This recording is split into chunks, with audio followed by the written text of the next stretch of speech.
बिस्मिल्लाहिर्रहमानिर्रहीम। सुबह सुबह चाय की दुकान पे मेरा दोस्त मेरे पास बैठा, मुझे सलाम किया। उसकी आंखों में आंसू थे। मेरा हाथ पकड़ा, रोते हुए बोला, फारिस, मैं आज खुद को बहुत छोटा महसूस कर रहा हूँ। मैं हैरान था। उसकी कमर पे थपकी दी।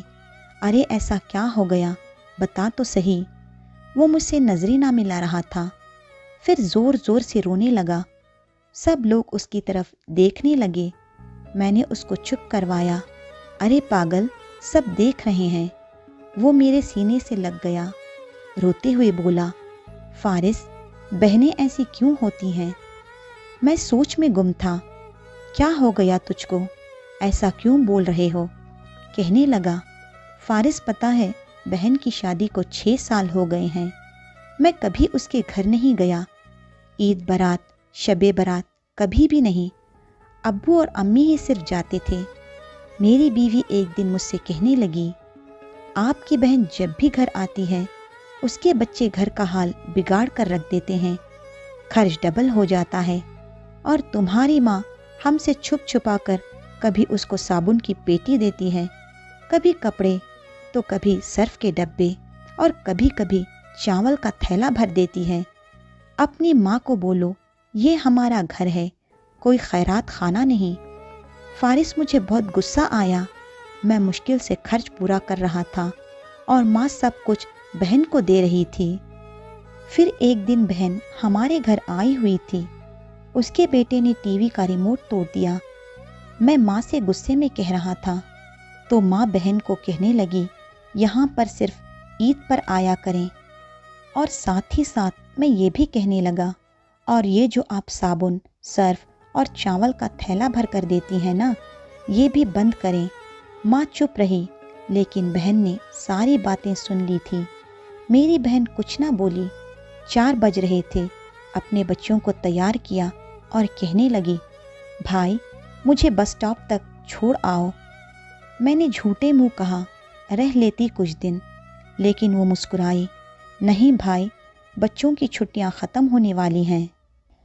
फिर जब हम दोनों भाइयों में ज़मीन का बंटवारा हो रहा था तो मैंने साफ इनकार किया, भाई मैं अपनी ज़मीन से बहन को हिस्सा नहीं दूंगा। बहन सामने बैठी थी, वो खामोश थे, कुछ ना बोली। माँ ने कहा, बेटे का भी हक बनता है, लेकिन मैंने गाली देकर कहा, कुछ भी हो जाए मैं बहन को हिस्सा नहीं दूंगा। मेरी बीवी भी बहन को भला बुरा कहने लगी। वो बेचारी खामोश थी। फिर जब इस साल कोरोना के दिन आए और मेरा कामकाज भी नहीं था, मेरे बड़े बेटे को टीबी हो गया था। मेरे पास उसका इलाज करवाने के पैसे तक नहीं थे और मैं बहुत परेशान था। 1-2 लाख के कर्जे में भी डूब गया था। भूख सर पे थी। मैं बहुत परेशान था। कमरे में अकेला बैठा रो रहा था अपनी हालात पर कि इतने में बहन घर आ गई। मैं गुस्से से बोला, अब ये आ गई है मनहूस। बीवी मेरे पास आई। मैंने कहा, कोई ज़रूरत नहीं है गोश्त या बिरयानी पकाने की उसके लिए। फिर 1 घंटे बाद वो मेरे पास आई। भाई परेशान हो क्या? मैं मुस्कुराया, नहीं तो। बहन ने मेरे सर पर हाथ फेरा, कहने लगी, मैं तुम्हारी बड़ी बहन हूँ और तुम मेरी गोदी में खेल चुके हो। अब देखो मुझसे भी बड़े लगने लगे हो। फिर मेरे करीब हुई, अपने पर्स से सोने के कंगन निकाले, मेरे हाथ में रखते हुए आहिस्ता से बोली, पागल, तू यूं ही परेशान होता है। तेरे बहनोई शहर से बाहर गए हुए थे, बच्चे स्कूल में थे। मैंने सोचा दौड़ते दौड़ते भाई से मिल आऊं। ये कंगन बेचकर अपना कर्जा और बेटे का इलाज करवा। और जा उठ, हजाम की दुकान पर। बाल बढ़ गए हैं, शक्ल तो देख ज़रा, क्या हालत बना रखी है तूने अपनी। मैं खामोश था, बहन की तरफ देखे जा रहा था। वो आहिस्ता से बोली, किसी को ना बताना कंगन के बारे में, तुमको मेरी कसम है। मेरे माथे पर बोसा दिया और 1000 रुपये मुझे दिए, जिसमें 10, 20 और 50 के नोट थे। शायद ये उसकी जमा पूंजी थी।